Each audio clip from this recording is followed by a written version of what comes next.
All right, let's get into some introductions. So my name is Jeff Decker. I'm a writer, a reporter, and an editorial consultant. I'm a graduate of the CUNY Newmark School of Journalism, where I just completed my capstone project. It's called Journalism Through Learning Design, and explores a lot of the ideas that we'll be talking about today. And I'm joined by two really fantastic guests, and I can't wait to hear from them. So Bonni, can you say hello and introduce yourself? Sure. My name is Bonni Stachowiak, and I'm the host of the Teaching in Higher Ed podcast, also a Dean of Teaching and Learning at Vanguard University in Southern California. And I'm glad to be here today to both celebrate with Jeff and also further explore all that he learned through this project. Awesome. Jeremy, you say hello?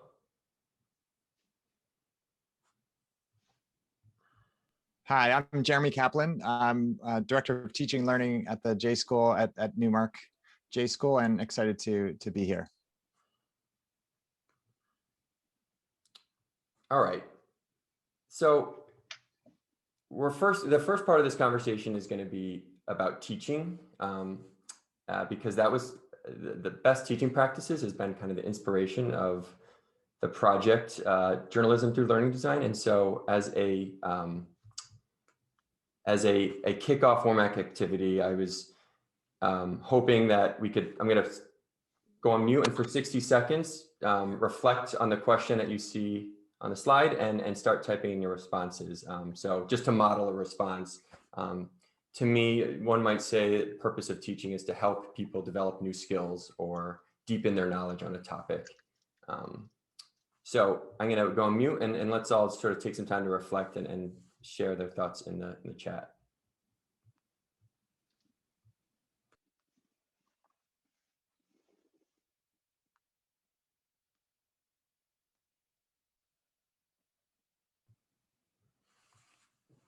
Great. Bonni said to facilitate learning. Love that. Help people grow. To inspire and teach new skills. Karen Caldwell shares to facilitate learning. Trisha, asking questions so that students develop their inner talents. It's an interest. Matt McVeigh, to help people learn and achieve their goals. Sally, to guide students through the learning process. Andy, help people discover something new about the world, themselves, their futures. I love that. To build community, to help someone else learn. Linda. Carly says to inspire and share your knowledge in hope that your student can take that knowledge into their daily life and work. Oh my God, these are some great responses. Kevin, empower students to improve learning and become lifelong learners. Share and explore knowledge. Jody says to build off current knowledge and learn about different perspectives. All right, as I'm gonna draw this back out. So the reason I wanted to do this prompt was because when you sort of take a step back and talk about the purpose of teaching, I found that there's a lot of, there's essentially a shared mission between journalism and teaching. And that is essentially to help our audiences grow. And whether it's in a classroom or in a newsroom, we're often talking about helping whether students or audiences deepen their knowledge on a topic or developing news story, help people gain a better understanding of their world, become more engaged citizens. And so to start there, the next question is, so how do teachers fulfill their purpose? And in recent years, there's been this growing conversation in teaching about the science behind teaching. It was often said that teaching is an art. It's a very personal act, something that is based on your personality. But increasingly, there's this science-based conversation, and it's informed by a growing body of evidence from the learning sciences that have seen really significant advancements in recent decades. And this conversation is focused on identifying specific instructional practices focused on how to promote active learning, how to build relationships with students, and encourage collaboration between students. And our first guest is one of the people who is helping to lead this conversation. As she mentioned, Bonni is the host of a wonderful weekly podcast, Teaching in Higher Ed, and it features a wide range of guests who come in to essentially explore the art and science of teaching and learning. It's a really great show for anyone who's interested in these topics, so I really encourage you to check it out. I'll drop a link to it, but Teaching in Higher Ed is the name. And just so everyone knows, I am going to put together a collection of links and resources that will be shared in a version of the slide deck that's being shared here afterward. So hopefully we won't lose all of the really great insights that are being shared right now. But for now, Bonni, what are you going to talk to us about today? Well, I love the way that you kicked that off, Jeff, because I think about one of the things that the learning science tells us is that it often begins through curiosity. And I've been curious about teaching for a long time now.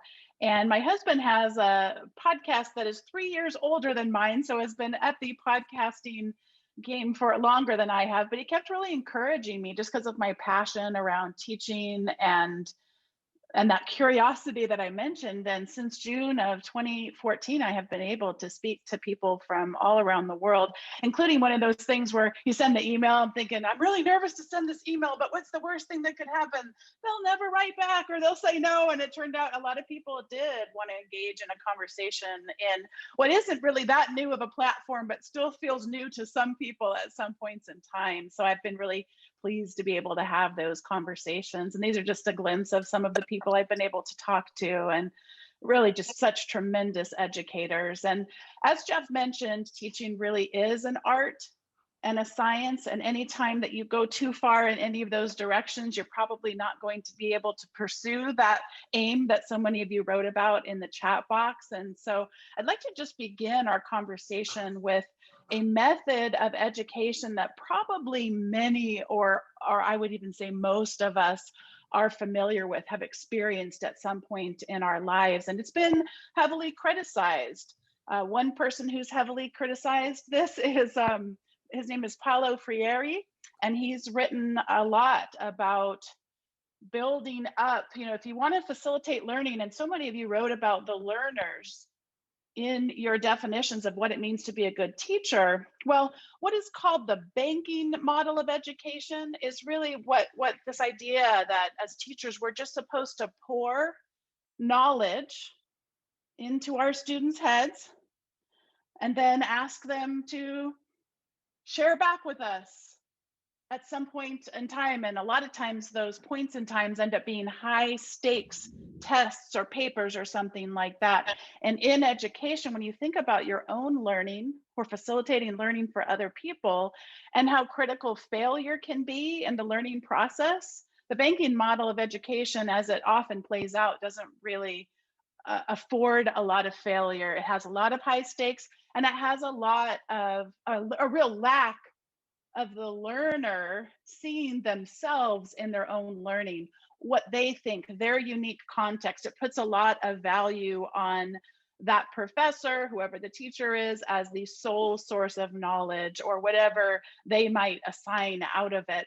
And when we look at the learning science, a lot of times how we in institutions of higher education might measure our success or failures, where we live up to our aspirations, is with regard to how many people end up with a D or an F or a W meaning that they withdrew from the class. And many educators who care about the disproportionate ways in which some historically marginalized populations have been left out of our educational models started to analyze grades. And many of you might have heard this speech in your own education. Look to your left, look to your right. Only one of you is going to be there. And these gateway classes, we got to keep people out. That really being at best implicit bias, but we all know probably even worse than that. One of the things that the learning sciences, the scholarship of teaching and learning tells us is that instead of us thinking of the role of teaching as pouring information into people's heads, often that happens through a traditional lecture. Instead, a really good use of time to better facilitate both retention of the learning, but also deeper learning, is what is known as retrieval practice. The fact that tests, rather than being high stakes things, that you only get a couple of opportunities to decide whether or not you passed this class or what your grade's going to be, that testing in and of itself can be a means through which learning gets facilitated and deepened. So rather than me spending so much time pouring that information into students' heads, can I give them opportunities to retrieve the knowledge from their own minds? And when I do that, I am much more likely that they'll have tighter neural connections, and also that they'll experience deeper learning across multiple contexts. So we've all probably done, well, let me start out with when I was in college, this was my idea of studying. You take out your notes, and maybe you have a highlighter, and highlighting, rereading your notes. Rereading your notes shows up as almost being useless in the literature. That if you compare rereading your notes to just getting to bed a little bit earlier, getting to bed and having more sleep shows up as way more powerful in terms of how likely you might do on a test the following day, for example. But some of you may have used flashcards before, whether you use them digitally or whether you use the old-fashioned analog kind. Things like flashcards that require you to retrieve, they're more challenging, are much better ways to have people retain that information. And that shows up time and time again. There is a website which I've linked to. You'll be getting that information as we wrap up our time here together, but retrievalpractice.org is a wonderful source for all the research that's been done around retrieval practice and its power and its use in multiple contexts. But when I think about learning, I definitely think it is an art and it's a science. And the science part, there's a lot of research that shows this is a great use of time to help people be able to retain their information. So that's just one learning theory, one body of research, but as you could imagine, there's a whole host of things that we're learning about how the brain works. And I'm going to pass it back over to Jeff to talk a little bit more about how this relates to journalism. Thanks, that's so interesting. Did anyone have any, or curious to know if anyone had any reactions or thoughts? The idea of extracting information out as opposed to putting in, I think, is relevant to, you talk about lectures being like this traditional format, but like the 800-word article, the conventional blog post, which is essentially journalism's version of a lecture, you know, putting information into it, and the idea of how we can create experiences that extract is a powerful one for me, not only in teaching, but in other forms of learning. Jeremy talked about in the chat James Lang's excellent books, and he's got a really well-known one called Small Teaching, which Jeremy mentions, where he talks about retrieval practice and other aspects of learning science. His most recent one is called Distracted. And these two things really go so well together, because even if retrieval practice didn't work as well for the actual retention that I mentioned, it's also a great way to get people's attention. And it's very hard to have people learn if you don't have their attention. So it really pays off in spades in a number of aspects. All right. So as we move into, we just heard about some foundational like teaching strategies. And as we move into the next part of this event, which will focus a little bit more on the journalism side of things and the practices that we can apply that are informed by best teaching practices, the question that has been on my mind a lot, and I found that has resonated with a lot of people as I've worked on this project, is this: what if journalists thought about their audiences in the same ways that great teachers think about their students? And this was a guiding question for journalism through learning design, which is the project I mentioned, and that I have basically explores the connections between teaching, learning, and journalism. A personal story quickly, I've been a reporter for and writing about education for more than a decade. And the more I learned about how teaching and learning really works, the more I reflected on my own work as a communicator and storyteller and wondered how it could inform our work as storytellers. And so that led me to more questions. And so, for instance, what could it mean to activate background knowledge for a reader prior to them reading the article? What could it mean? How can you surface misconceptions of your reader the same way teachers use quizzes and surveys to engage them in the topic they're about to learn about? Could there be learning outcomes that would guide news construction, and what would that look like? Other questions, like, can the principles of course design or instructional design offer any insights into how like news gets packaged? And another interesting overlap here is what should the relationship be like between journalists and audiences? Can it be more personal? Should it be more personal? Relationships are such a powerful piece of learning. It's when people talk about when they learned most powerfully and who they learned from, there's always a deeply felt connection with the person. And also, how can we make it so that journalists are not always doing the heavy lifting when it comes to learning about the news, so that our audiences are collaborating with each other and they're sort of doing some work to advance more of the knowledge. So it's not always the subject matter expert as the journalist being the person who is in charge of collecting all of the information and disseminating it. And finally, is it possible to create opportunities for audiences to engage in deeper reflection or to apply what they're learning, which are really important hallmarks of like developing higher order thinking skills and deeper learning on topics. So what you see, that sort of represents the 4 framework principles of this journalism through learning design. But the purpose of this event is to focus more on practices and what are some of the lessons what are some of the examples of journalism I've seen that I felt have aligned to teaching, like best teaching and learning practices. So I'm going to highlight 3 right now.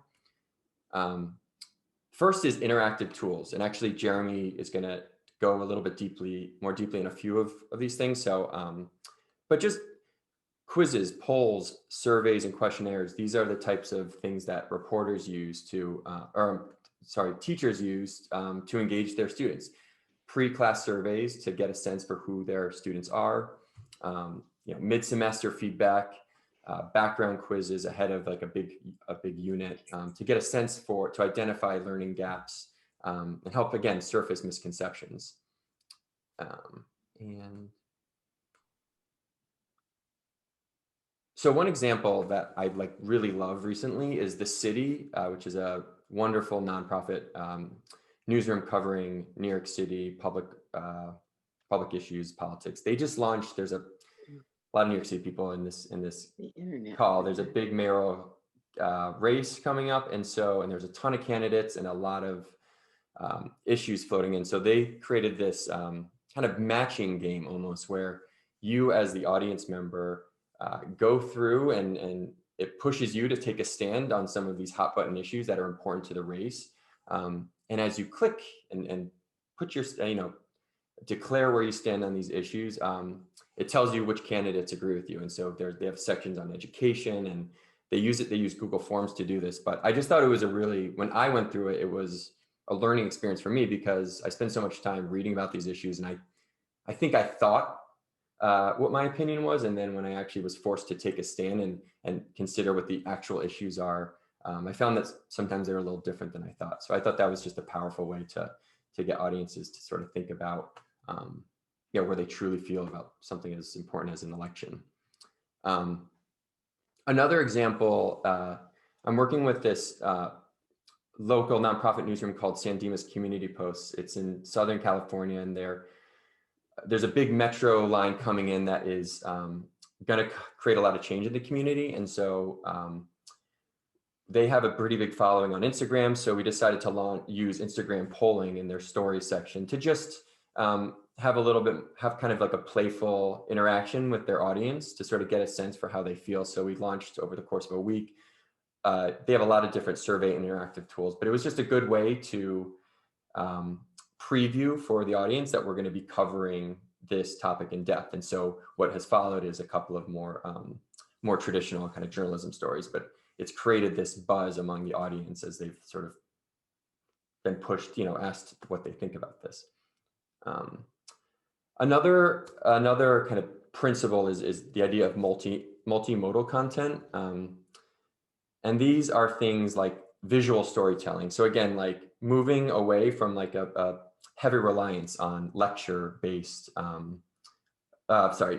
the traditional 800-word article. How can we present information differently, visually, so that the brain is engaging with content in more ways than just one.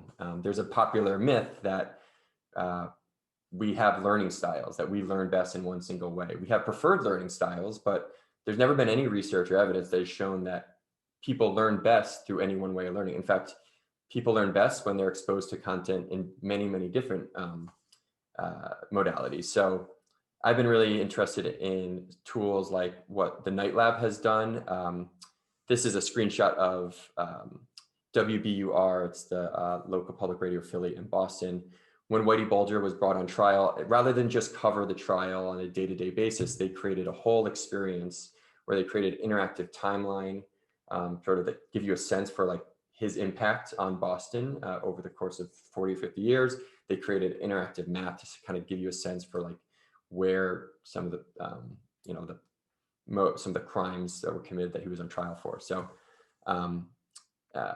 that's one example. And again, I'm going to have links to all this stuff to send out to show you just a few of the different things I've been thinking about how people present information differently. And it doesn't always have to be like flashy, well-designed. Sometimes these things look so good and it requires a lot of development, but there's a lot of like do-it-yourself tools. And there's just sometimes a lot of principles of journalism. Like sometimes we write articles in a very complicated way, but this idea of Q&A templates that the American Press Institute has sort of put out is another interesting concept. So the third and final piece that I've been really interested in, and I polled a lot of you, by the way, and so thank you for answering what topics you were most interested in. I was surprised to see how many people were interested in digital learning communities, more because I wasn't that familiar myself with the journalism side of these of digital learning communities. There's a huge, like personal learning communities are huge in teaching. I know there's some people from Indian River State College who have done, and other Florida colleges who've created a learning community that was actually featured on Bonni's show recently, where basically they've just started doing these virtual meetings. But what does this look like in journalism? So things like live events where you're getting the audience member to interact with one another, to collaborate with one another. And so it's not just people who are speaking to the reporter and the reporter speaking back to them. It's actually you're getting audience members to like learn together. And so one of the examples I was really interested in was Nikhil Krishnan. He's a healthcare reporter who launched a really popular newsletter on Substack. It's called Out of Pocket. And then he, in the last year or so, he released a Slack channel, and it's a really interesting model. He has applications, it's paid. It's kind of a self-selecting group, but the idea is that he facilitates this very carefully. He has weekly writing prompts. He has required writing assignments each month. There's required quarterly webinars, but the idea is that you have like a very engaged group of people who are really, really interested in a certain topic and who want to learn together about this. And I thought it was also just an interesting revenue model for journalism that you could tap into as a way to sort of, for people who are more engaged, sort of invite them into this more intimate community to learn together. Another example I want to highlight is Chalkbeat, where I used to work. I've been really impressed with their audience engagement work. They have a series of listening tours. And I know there might be some people on this call from Chalkbeat, so I'd love you to weigh in in the chat if you have additional thoughts. But they have done, they've like made reader advisory boards a really central piece of each of their bureaus. Chalkbeat is a nonprofit national news organization covering education locally. So they have bureaus all over the country, focused really on covering education locally. So a big part of them is having reader advisory boards. So they're constantly getting a chance to hear what stakeholders in the community think about the stories they're writing, but also think about education in general. It's a source of it's a great way to collect more stories, but it's also a way to just include the audience in the news construction process. So they are the ones who are have an opportunity to share and discuss and grapple with some of these really complex issues in education. So with that, I'm going to turn it over to Jeremy. And Kate, do you have the link that is shared in this chat that you can? Yep, I'll drop it in just a moment. All right. I can actually just share my You can? screen. All right, great. Yeah, that's fine. Thanks.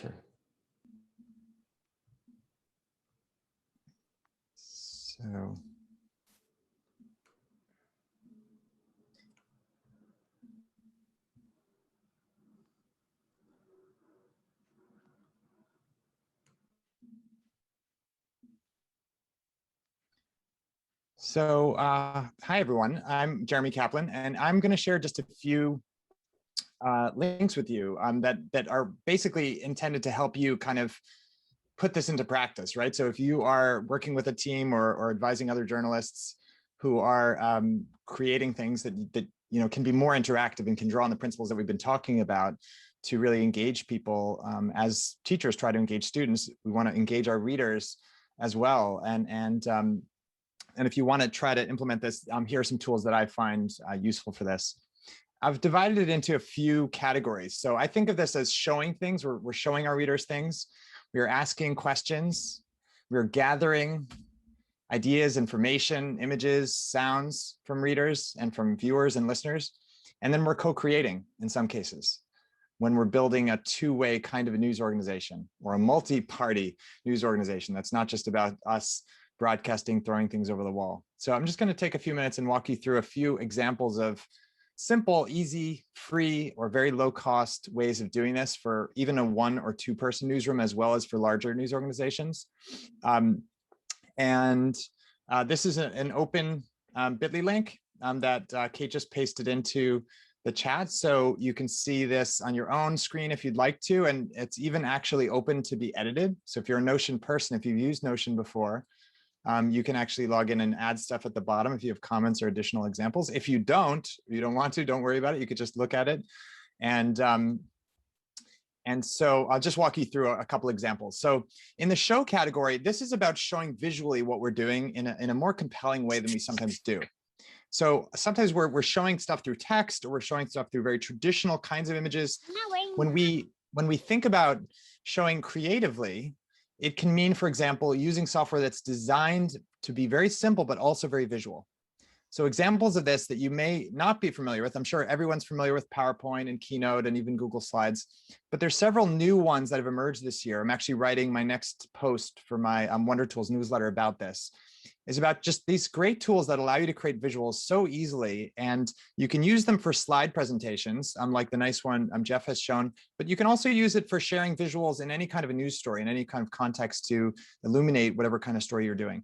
So, and by the way, Projector, which is the first one I'm showing, projector.com, can be used for social posts as well. So if you're communicating in a vertical way for Instagram stories or TikTok or Facebook or any other platform, Snapchat, you can use this for that purpose as well as for creating kind of posters, which work well digitally, but also even in print or in other contexts. So Projector is a fantastic resource. It's completely free. It's very easy to use.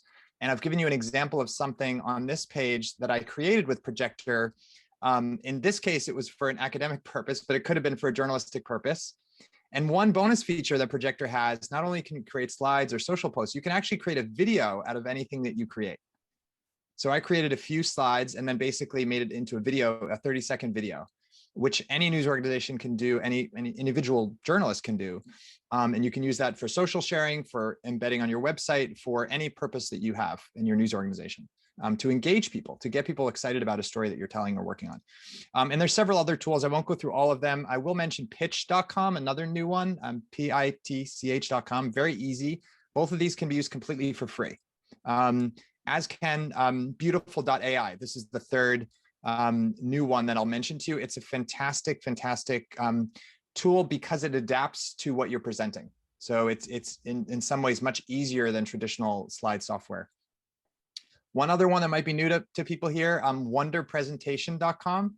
The cool thing about this one is it allows you to take things you've already created. So a lot of newsrooms are already using Trello, or people are accustomed to using Markdown, or you have Notion pages, and you can use it to turn any of that stuff into a slide presentation without having to redo anything. You just basically just choose whatever you're trying to use. So if you already have a Trello setup that you want to present, or a Markdown, just text, or Notion page, or something on Figma, you can just basically paste in the link.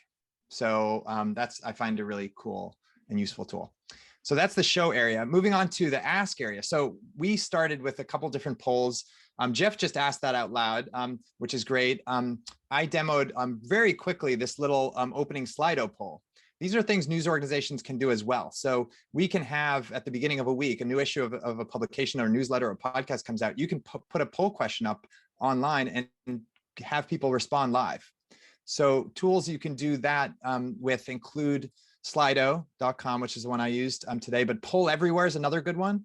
Both of these can be used for free. And Poll Everywhere allows the advantage when we're back in the real world of being able to actually text in your responses. So I like using that as well. But if you prefer more kind of form style questions, which are also great ways of getting asking readers questions, asking listeners and viewers questions, you can use something like Typeform. And one of the things I'm showing here is a Typeform example where I just created a little bot. Basically, you just create a little survey. This one just has a couple feedback questions, and then people can interact with it. So they can say, fewer typos, or whatever their feedback is. And then the bot will follow up and ask a follow-up question, right? And you can have any kind of other interaction you want with your readers in that way. So I like that as a simple way to create a bot, simple way to create an ask, answer kind of dialogue with readers, and just send them a link or provide a link in whatever you're publishing. When it comes to gathering stuff, New York Times has done these great things, show us the first picture of snowfall or the first day of school. So that's a tradition in larger news organizations, but anyone can create a simple Google Photos album, for example. This is an example of one I created for a session I was leading, but it could be for journalistic purpose as well, right? And it's just as simple as creating an open Google Photos album and giving people a link. And you can do that with readers any size. It can even include videos, GIFs. It could be a small readership, a large readership. It could be a podcast community. It could be a newsletter community, a niche website, local website. Anyone can use this kind of a simple ask to gather material. And then you can use it in your reporting, in your next newsletter, in your next podcast. You can reference things that people shared. I know one radio station used a similar approach with Google Voice to have people sing a little song that was meaningful to them. So that's a simple thing. They just call the Google Voice number, right? And anyone can set up a free Google Voice number. So that's a way of gathering material from people for free with very, very low friction, no complicated coding, nothing complex. A simple way to do that also by email is send to dropbox.com. So anyone can you basically give people an email address and it sends directly to a Dropbox that you can share with your colleagues. Okay, last area, co-creation. So we've talked about showing things, we've talked about asking things, gathering things, and now we're talking about co-creating. And by the way, here's one other example. This is actually a former student created this project called guncountry.org. Fantastic project by John Phillip. And it's about creating a dialogue related to guns in America and around the world. And he actually asked people to share their story with their voice. And so he used something called speakpipe.com, which I've included on this document as well. And that allows people to record their own voice very simply and for free. Okay, last things here, just allowing people to co-create. This is a simple Google Jamboard, right? Very simple, free, easy to use tool, nothing fancy, but you can do this and have people share their ideas, their images, their thoughts, their drawings. It's really flexible. It's super easy for people to use. Any reader, viewer, listener can figure it out. You can figure it out. Any editor can use it. And there are fancier tools that are great, like Mural.co, which is really a professional tool, or Miro.com, which many people are familiar with. You can use those with readers as well. You can also co-create a Pinterest board. Newsweek, I realized I'm wearing a sweater today. Newsweek used to have this thing, sweaters, politician sweaters. They had a Pinterest board of that for some reason. And they could add people, ask people to, share their own picture, right? You can make a publicly editable Pinterest board with your readers or viewers. So there's lots and lots of ways of allowing people to co-create with you. And it's really, really easy to do. It's fun to do. It creates engagement. It gets people interacting with your content, and it capitalizes on the same kinds of activities and learning approaches that really engaging teachers do, and ties in well to the kinds of methodologies that Bonni was talking about, right? Just as we want learners in classrooms to be engaging and interactive, we also want our readers to be engaging and interacting. And that's where there, I think, is a really nice synergy between the fields of education and journalism, and as Jeff has pointed out, and how they can really tie in well together. So thanks, Jeff, for doing your work on this. I think you're really inspiring some good discussion and dialogue on this. And thanks, Bonni, for having all those discussions. Bonni's podcast is a great place to hear all these leading thinkers on pedagogy really share those kinds of insights. And as a journalist and an educator, I find both of those really useful. Yeah, thanks for putting this together. Really interesting. I dropped a link also to Jeremy's Substack. A few people have asked sort of private. I'm going to put together kind of like a version of the slide deck that we've been sharing, and it'll have hopefully as like comprehensive as possible, like a collection of the links and resources and ideas that have been mentioned here. And so including the things in the chat, there's so much great stuff being shared in the chat. So yes, it'll come early next week, but rest assured, that's sort of one of my big goals, is that we have access to some of these resources and ideas so that we can take them forward.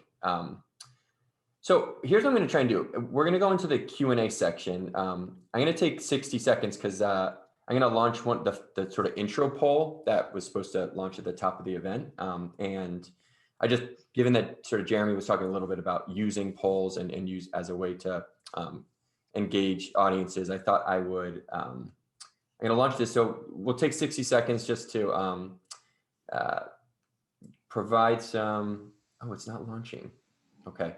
I think that might've been the problem. So, all right, back to plan A, which is now in the discussion and Q&A. So I think it's going to be, here's what I'd like. For people who wanted to ask a question, I'm going to ask you to click on the reactions on your toolbar and click on the raise hand icon. And you can also ask questions in the chat, and Kate will be monitoring those questions, and we'll also be looking for people who raise their hand, and then we will we'll call on you and you can take yourself off mute. Let's see.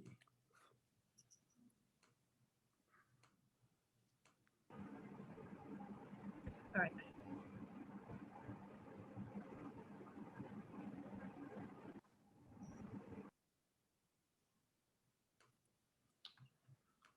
I guess I'll start. It's not more a question. I wanted to elevate one comment that I thought was interesting. It was from, I think, Jen Champagne. She kind of reflected, some journalism seems to me more about quantity instead of quality. And as a teacher, we go for more for quality. And I thought that was an interesting insight. It speaks maybe to bigger questions around like the model of journalism and sometimes the competitive model in some ways of trying to sort of get to the story and get content. And I thought that was just an interesting reflection.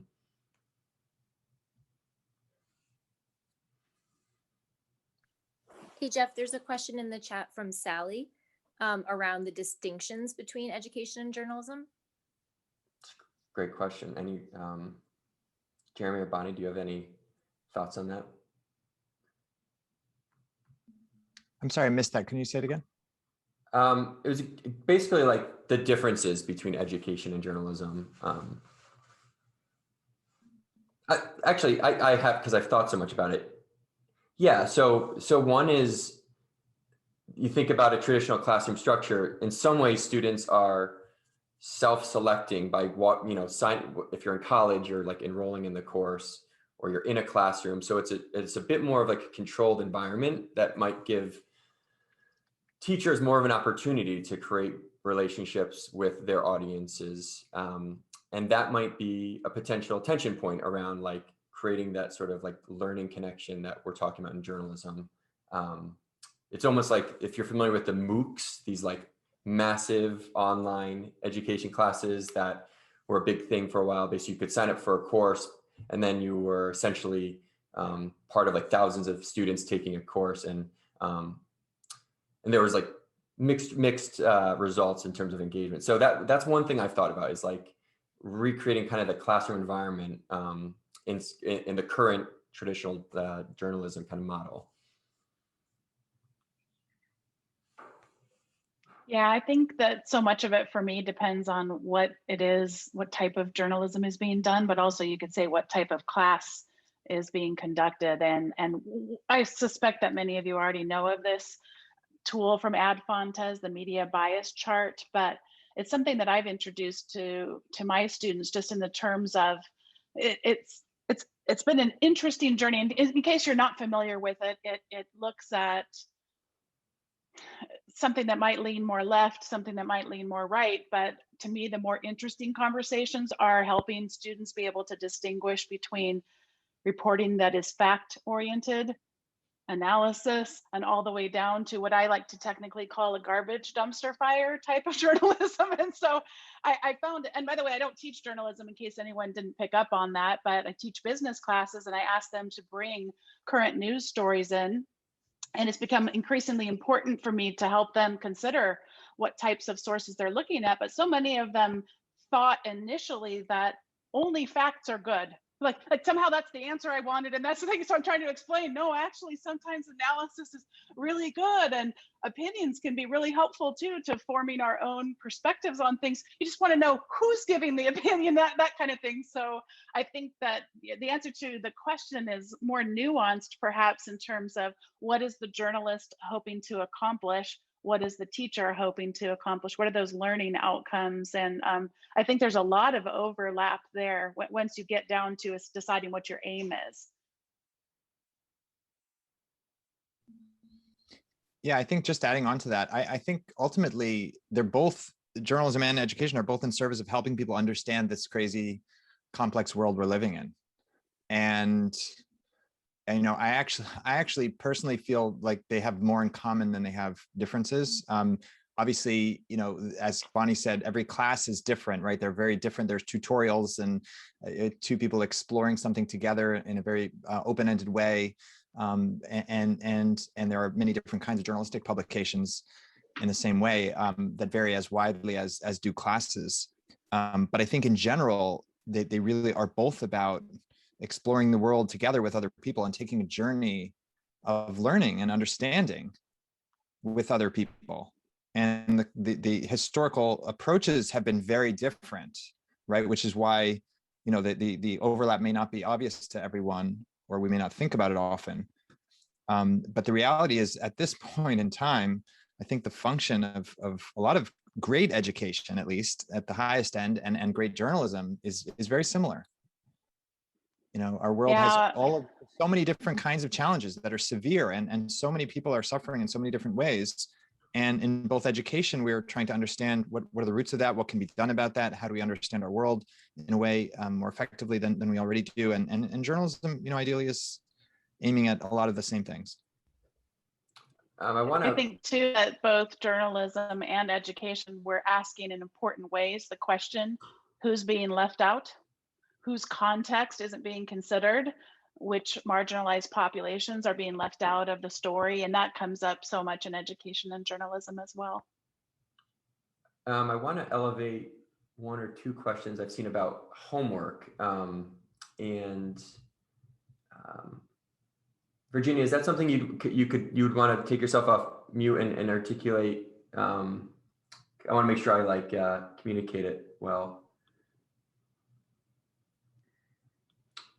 Basically, how would effective homework from a classroom translate to the concept of homework within journalism? I think it's a good question. I think that's, how can you sort of, I guess in my experience, from what I've learned from teachers, is like, it's actually really uncomfortable to ask students, what I've heard from teachers, and Bonni, and I'm sure a lot of the faculty members and teachers in this room can attest, like when you start to encourage students to take more ownership, active ownership of the learning process in the classroom, there's like a discomfort, there's like a pushback from them because they're not used to it, or because it's actually just really hard.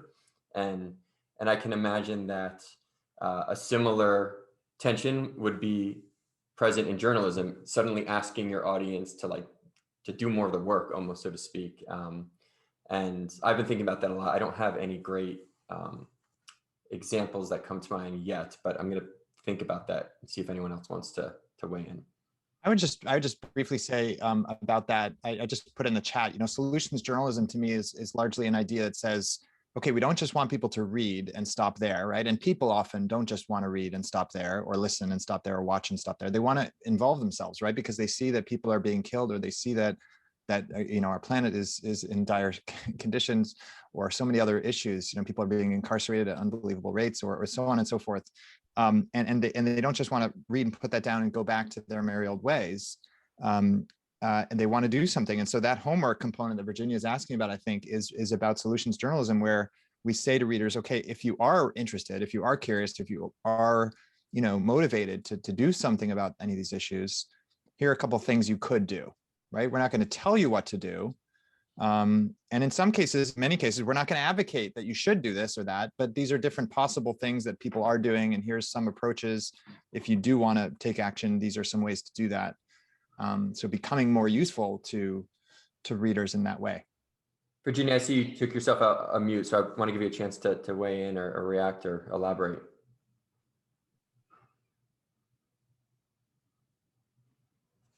Oh, I'm trouble hearing you. Virginia, we're having trouble hearing you.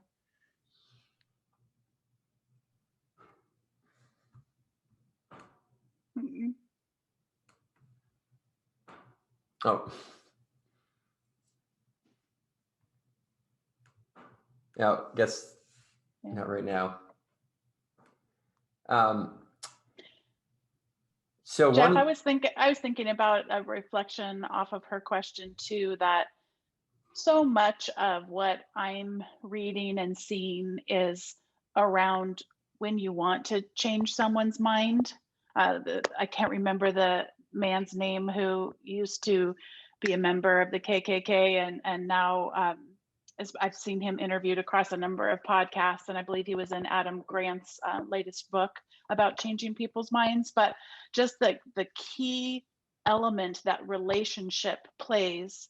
It's not all having the most influential argument all the time. It's not always having the greatest fact checking. It's not all, I don't want to say that none of those things do any bit of good, but just the centrality of relationship in helping to change people's minds. And to that end, I do find it interesting the ways in which journalism is changing to allow those closer relationships with journalists. And to use a very current thing is the growth of Substack and the number of journalists that are signing up and there's some dangers in that. I suspect many of you are familiar with kind of giving your platform to a company that owns it versus owning your own domain, having your own email list, et cetera. But I do think that that's an interesting way in which things are shifting, where those relationships are becoming, where you actually could have a much closer bit of contact. And also, I don't use Substack a lot. I think Jeremy, you probably could speak about this more, but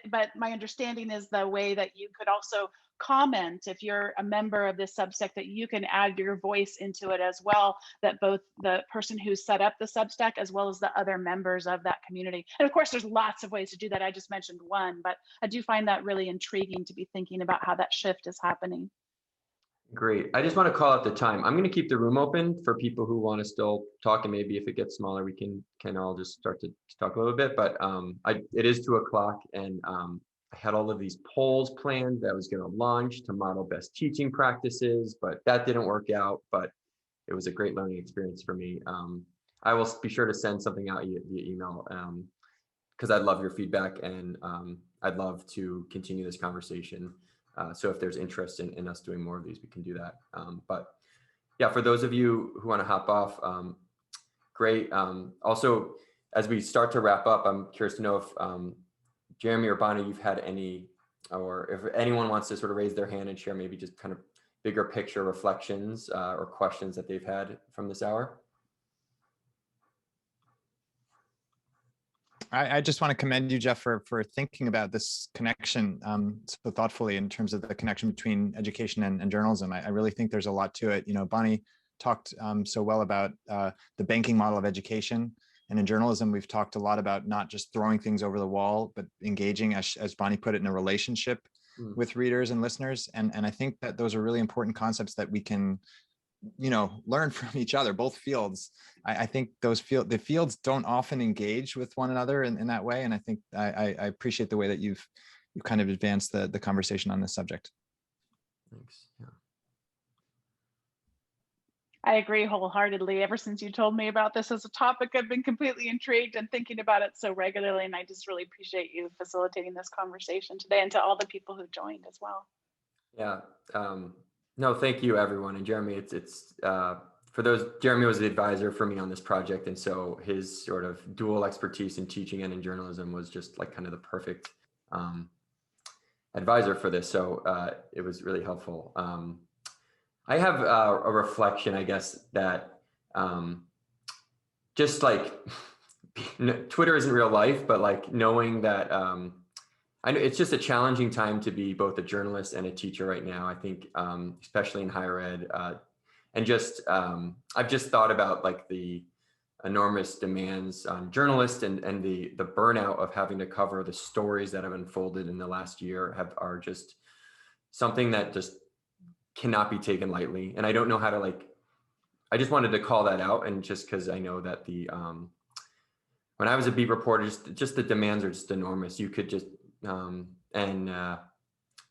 just talking about changing your practice, changing like your mindsets. It's something that Bonni talks about all of the time on her show, as sort of like you can be presented with all the sorts of tools and practices and tips and techniques that you want, but like it's really, there's a mindset shift that needs to happen, and that is just not something that can be taken lightly, especially when you're working in an incredibly stressful environment, and you've been working that way for years. And my own experience in working with some of these new tools, like I get overwhelmed quickly, and sort of the exposure to Jeremy's wonder tools has been like a blessing, and also like a curse and frustration, because like I picked up so many from it, but at the same time, like each one is just kind of a hard lift for me because it's new and I'm not always the most tech savvy. So I guess to the extent that we can all kind of give ourselves grace in adopting new practices and changing our practices, I think we'll all be better served.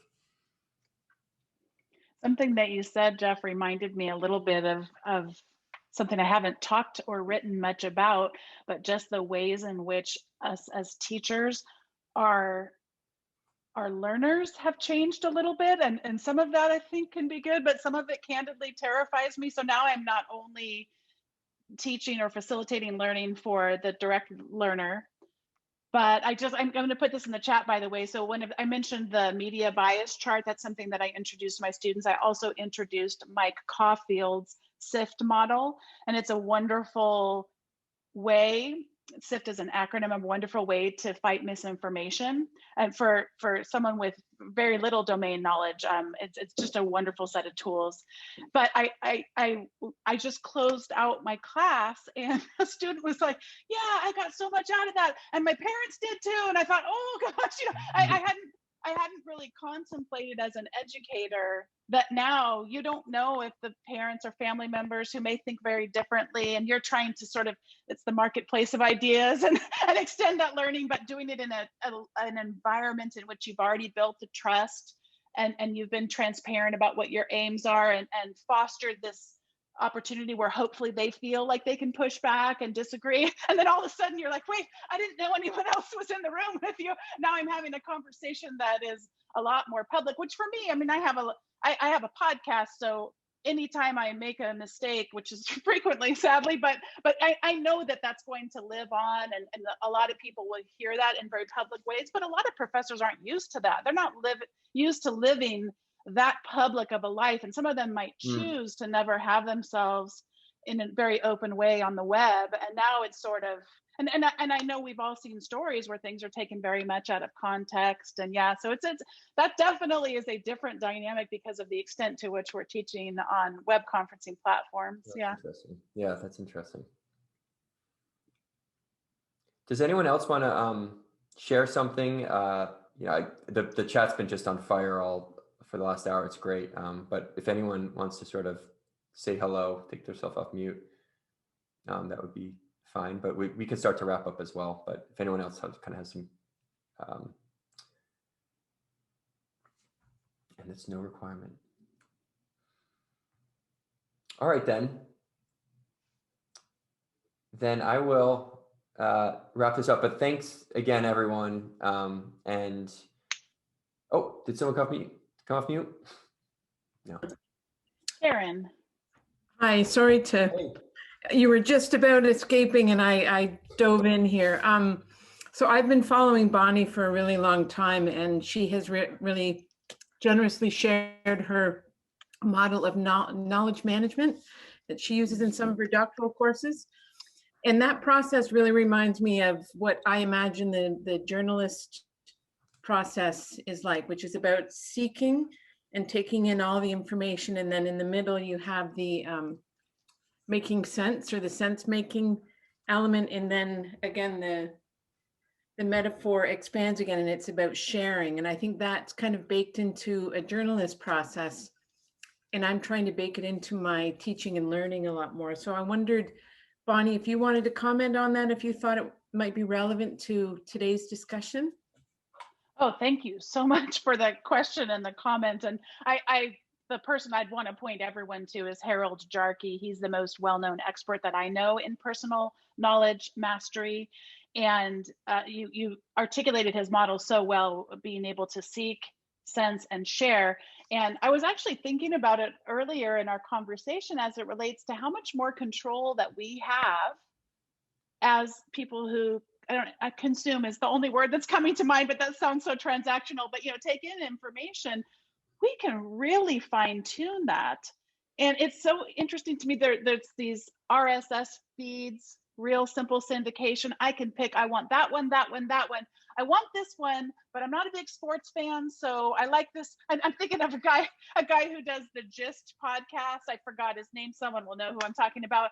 I don't want to hear about sports, but boy, sometimes I'm interested in the guest that he has on, that you can really fine tune it.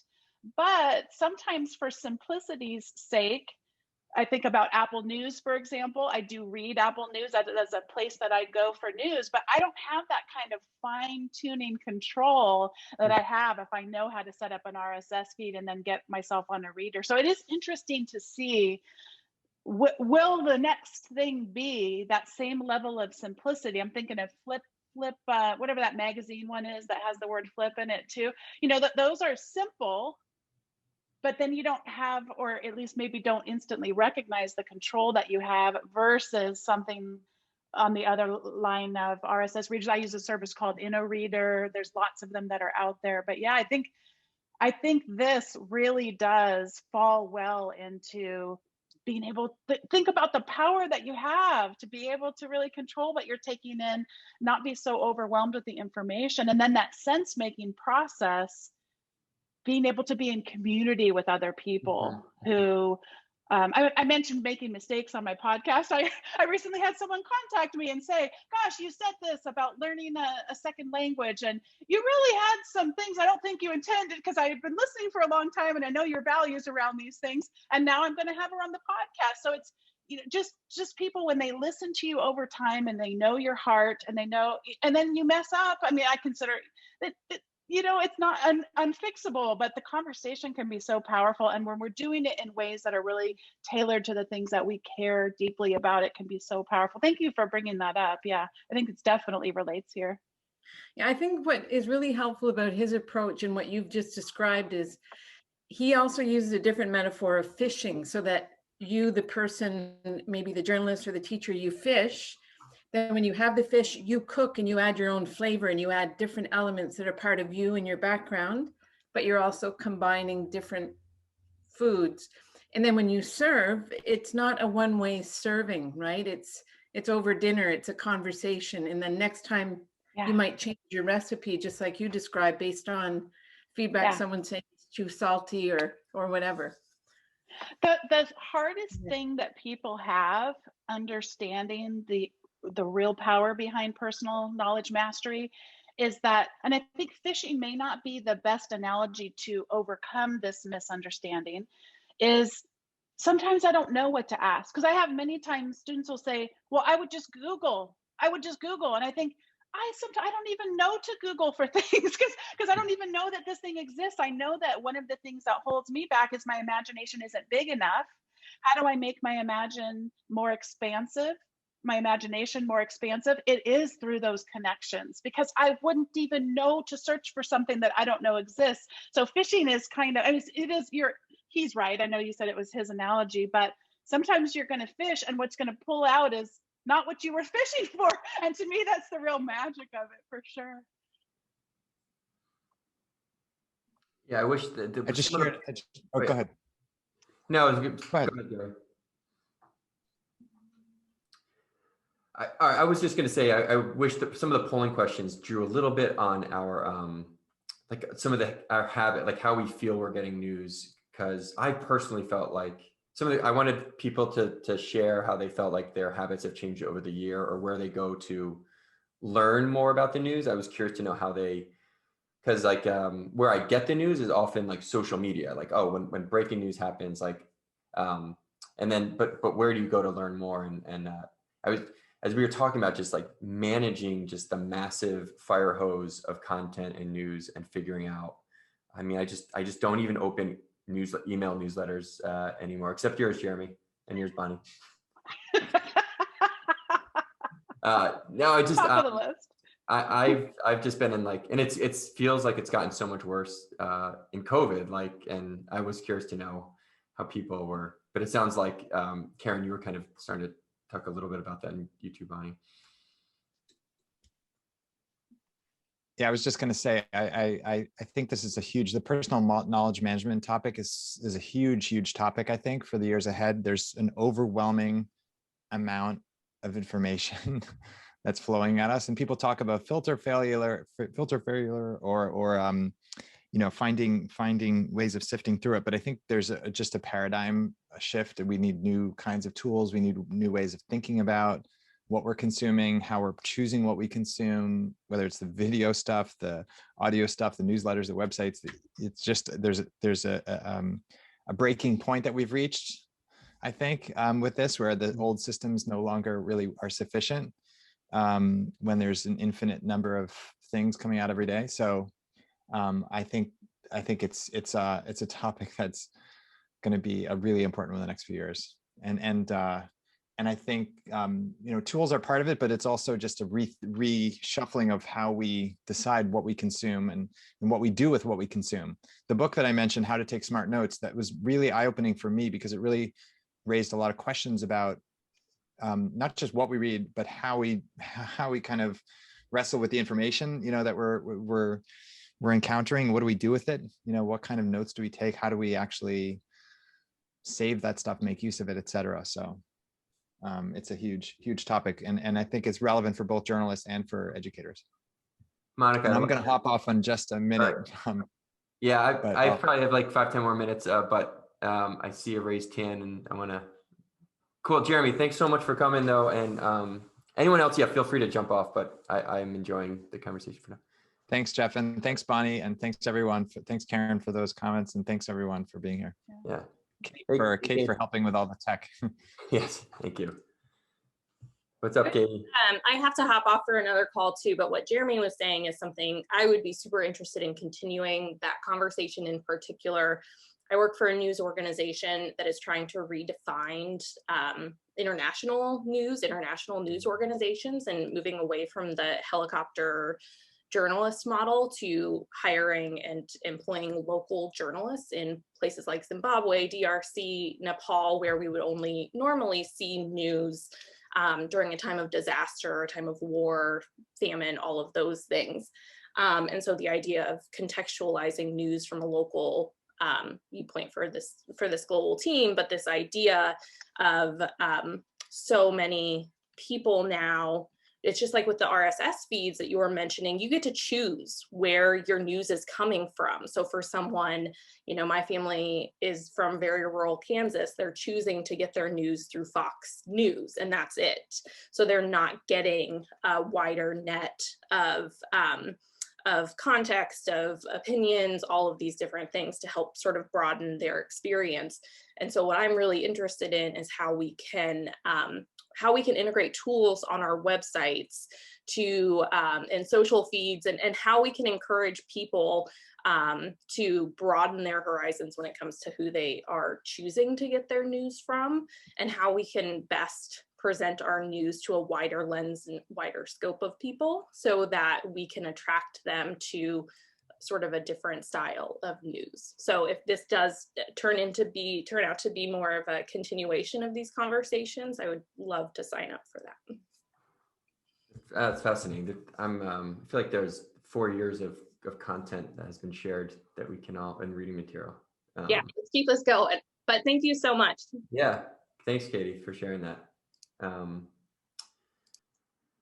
Great. Well, yeah, I'm going to wrap up too, but I could talk about this for days, and I hope it seems like there's some good energy and excitement around the conversation. So I think I'll try and do some version of this in the future. But yeah, it's great to, I think, just the collection of educators and journalists. There's clearly like a shared mission. So thanks to everyone for participating.